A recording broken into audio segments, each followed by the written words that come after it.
There's a lot of ways to determine a fight between two fictional characters. There's the fun way of comparing two characters' feats and seeing who they think would win, or just straight up power scaling them, which is just calculating a bunch of junk for a bunch of more junk. In my opinion, I don't really care for power scaling, but recently a thing called the Battle Wiki has been really popular on TikTok, and sometimes on just how goofily inaccurate it is, of what I've heard.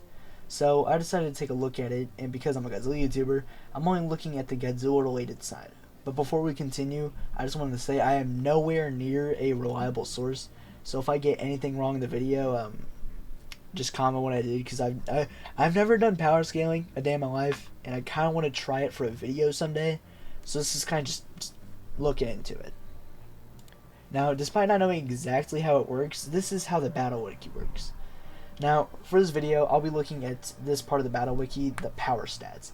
The way it works is that they use the tiering system that ranks the power from 10 to 1, with 11 being a high hypoverse level characters, or objects that demonstrate power equivalent to destroying/creating infinity interior 2D constructs of any size.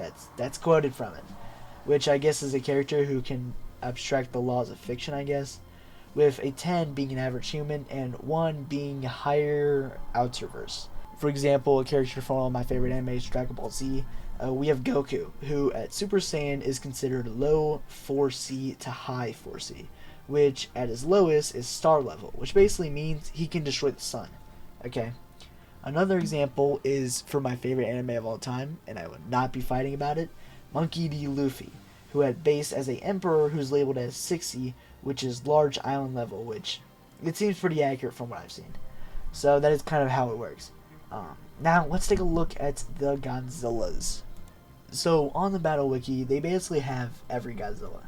So I decided to go with the easiest to understand, Monsterverse. So looking at this base, Godzilla is at level 6B, which is large country level. I could kind of see that, I guess. I'm gonna guess for base they mean like 2014, I'm guessing, because they have evolved later on. But I think it gets more unbelievable when we get to his highest, which is 4B. After fully evolving, he is considered solar system level. I do not think he's solar system level, okay? Do you know how big a solar system is? That's basically all our planets that are near us, for all you idiots who don't know what a solar system is. That's absolutely insane. I'm not a power scaler, but I don't think Evolved Godzilla is that strong. That's just a little absurd to me. Now let's take a look at one of the more goofy Godzillas, Showa Godzilla. If you don't know, Showa Godzilla is the Godzilla which has a lot of problems when it comes to debating how powerful he really is. And the reason it is because he's just such a cartoony character from his large set of movies that it's kind of hard to find his strength and its like max, because there's multiple incidents where he just shows incredible strength. My favorite being him able to throw Ghidorah over his back, and he's even able to slide across the ground with his tail, and him just being able to fly. So Showa Godzilla is a little harder to look, but at his peak he's considered 4C, which is star level, the sun, which is equivalent to Super Saiyan Goku. That just seems a little absurd to me. I get that he's super cartoony, but Super Saiyan Goku is really strong, and Goku on itself is really strong. So we're just gonna move on, okay? So recently, Death Battle did a video on Godzilla versus the Hulk, and it struck a lot of controversy because, you know, of course it did. They put Marvel fans and Godzilla fans against each other, but of course they're gonna fight on whoever wins. I didn't really care who won, but I did think that the reasons they did for Godzilla was kind of stupid until I, actually looked at the stats of Singular Point, which I thought was kind of cool.